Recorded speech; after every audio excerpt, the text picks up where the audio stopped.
EPFO ଆବେଦନ ତାରିଖ ପୁଣି ବଢ଼ାଇବାକୁ ଦାବି। କର୍ମଚାରୀ ଭବିଷ୍ୟନିଧି ପାଣ୍ଠି ସଂଗଠନର ଅଧିକ ପେନ୍ସନ୍ ପାଇଁ ଆବେଦନ କରିବାର ଶେଷ ସମୟସୀମା ଜୁନ୍ 26 ତାରିଖ। ତଥାପି ଏହାର ଆବେଦନ ପ୍ରକ୍ରିୟା ଏବଂ ଡକୁମେଣ୍ଟେସନ୍ ସହ ଜଡ଼ିତ ବିଭିନ୍ନ ସ୍ୱଚ୍ଛତାର ଅଭାବ ରହିଛି।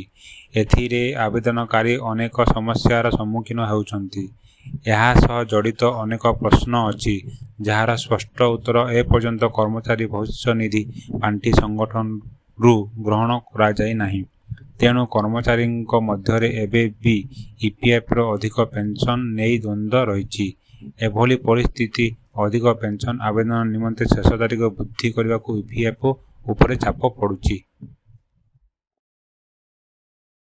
ଆଜି ଓଡ଼ିଶା ବଜାରରେ ସୁନାର ମୂଲ୍ୟ କେତେ ରହିବ? ଆଜି ଭାରତୀୟ ବଜାରରେ 22 କ୍ୟାରେଟ୍ ସୁନାର ଦର 10 ଗ୍ରାମ ପ୍ରତି 54,100 ଟଙ୍କା ହୋଇଥିବା ବେଳେ 24 କ୍ୟାରେଟ୍ ସୁନାର ମୂଲ୍ୟ 10 ଗ୍ରାମ ପ୍ରତି 59,020 ଟଙ୍କା ରହିଛି। ସେହିପରି ଓଡ଼ିଶା ରାଜଧାନୀ ଭୁବନେଶ୍ୱରରେ ଏବେ 22 କ୍ୟାରେଟ୍ ସୁନାର ମୂଲ୍ୟ 10 ଗ୍ରାମ ପ୍ରତି 54,100 ଟଙ୍କା ଓ 24 କ୍ୟାରେଟ୍ ସୁନାର ମୂଲ୍ୟ 10 ଗ୍ରାମ ପ୍ରତି 59,020 ଟଙ୍କା ହୋଇଛି। ଦେଶର ପ୍ରମୁଖ ସହରମାନଙ୍କରେ ବି ସୁନା ଦର ସ୍ଥିର ରହିଛି। ମୁମ୍ବାଇରେ 22 ଓ 24 କ୍ୟାରେଟ୍ ମୂଲ୍ୟ 54,100 ଟଙ୍କା ଓ 59,020 ଟଙ୍କା ଥିବା ରେକର୍ଡ ହୋଇଥିବା ବେଳେ ନୂଆଦିଲ୍ଲୀରେ ଏହି ଦର ଯଥାକ୍ରମେ 54,250 ଟଙ୍କା ଓ 59,170 ଟଙ୍କା ରହିଛି। ଏଚ୍ପିର ନୂଆ ଲାପଟପ୍। ଏଚ୍ପିର ବହୁ ପ୍ରତୀକ୍ଷିତ ତଥା ଅତ୍ୟାଧୁନିକ ଜ୍ଞାନକୌଶଳରେ ନିର୍ମିତ ଏଚ୍ପିର ନୂତନ ଉତ୍ପାଦଗୁଡ଼ିକୁ ନିକଟରେ ଉନ୍ମୋଚିତ ହୋଇଛି। ଏପରିକି women Victus gaming device latest ଶୃଙ୍ଖଳ ଶୁଭାରମ୍ଭ ସମ୍ପର୍କରେ ଘୋଷଣା କରାଯାଇଛି। ଏପରିକି ବ୍ରାଣ୍ଡର ନୂତନ ଶୃଙ୍ଖଳରେ ଓମେନ୍ ଟ୍ରେଣ୍ଡର୍ସ 16, ଓମେନ୍ 16 ଏବଂ ଭିକ୍ଟସ୍ 16 ଲାପଟପ୍ ଅନ୍ତର୍ଭୁକ୍ତ ରହିଛି, ଯାହା ଗେମରମାନଙ୍କ ପାଇଁ ବାଧାହୀନ ଭାବେ ଖେଳିବା, ପ୍ରସ୍ତୁତ କରିବା, କାର୍ଯ୍ୟ କରିବା, ସୁଗମତା ଏବଂ ଶକ୍ତି ପ୍ରଦାନ କରୁଛି। ଏବେ ଚାଷୀଙ୍କୁ କେନ୍ଦ୍ର ସରକାର ଦେବେ 3,000 ଟଙ୍କା। ଚାଷୀମାନଙ୍କୁ କେନ୍ଦ୍ର ସରକାରଙ୍କ ପକ୍ଷରୁ ଅନେକ ପ୍ରକାର ସୁବିଧା ସୁଯୋଗ ଦିଆଯାଇଛି। ଏବେ ସରକାରଙ୍କ ପକ୍ଷରୁ ଚାଷୀମାନଙ୍କୁ ଆଉ ଏକ ଖୁସି ଖବର ଆସିଛି। ପିଏମ୍ କିଷାନ ଯୋଜନାର 14ତମ କିସ୍ତି ପୂର୍ବରୁ ସରକାର ଚାଷୀଙ୍କୁ ଏକ ବଡ଼ ଉପହାର ଦେବାକୁ ନିଷ୍ପତ୍ତି ନେଇଛନ୍ତି। ଦେଶର କୋଟି କୋଟି କୃଷକ ପିଏମ୍ କିଷାନ ଯୋଜନା ସହିତ ପ୍ରତି ମାସରେ 3,000 ଟଙ୍କା ନଗଦ ଉପହାର ପାଇବେ। ଏହି ଟଙ୍କା ପ୍ରତି ମାସରେ ଚାଷୀଙ୍କ ଆକାଉଣ୍ଟକୁ ଟ୍ରାନ୍ସଫର କରାଯିବ। ପାକିସ୍ତାନରେ ଉତ୍ପାଦନ ବନ୍ଦ କଲା ସୁଜୁକି ମୋଟର।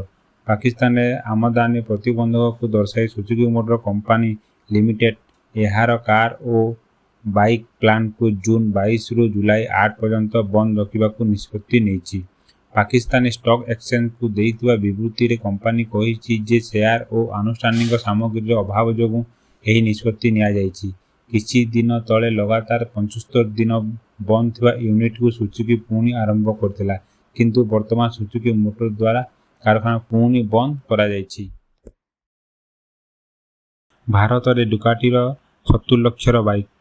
ଭାରତରେ ଇଟାଲୀ କମ୍ପାନୀ ଡୁକାଟି ନୂଆ ବାଇକ୍ ପାନିଗେଲ୍ V4R ଉନ୍ମୋଚନ କରିଛି।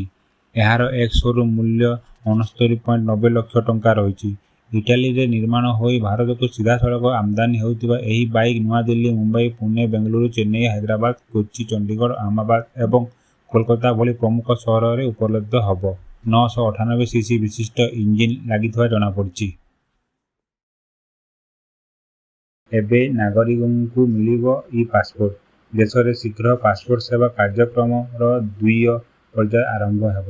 ଏଥିରେ ନୂଆ ଏବଂ ଆଧୁନିକ ଇ-ପାସପୋର୍ଟ ସାମିଲ ରହିବ। ବିଦେଶ ବ୍ୟାପାର ମନ୍ତ୍ରୀ ଏସ୍ ଜୟଶଙ୍କର ପାସପୋର୍ଟ ସେବା ଦିବସ ଅବସରରେ ଆଜି ଘୋଷଣା କରିଛନ୍ତି, ଦେଶରେ ଏବଂ ବିଦେଶରେ ପାସପୋର୍ଟ ସେବା ପ୍ରଦାନ କାର୍ଯ୍ୟରେ ଜଡ଼ିତ ଅଧିକାରୀମାନେ ସମୟ ଅନୁଯାୟୀ ବିଶ୍ୱସନୀୟ ଏବଂ ପାରଦର୍ଶିତାର ସହିତ ପାସପୋର୍ଟ ଏବଂ ଏ ସମ୍ପର୍କିତ ସେବା ଯୋଗାଇ ଦେବା ପାଇଁ ମନ୍ତ୍ରୀଙ୍କୁ ଆହ୍ୱାନ କରିଛନ୍ତି।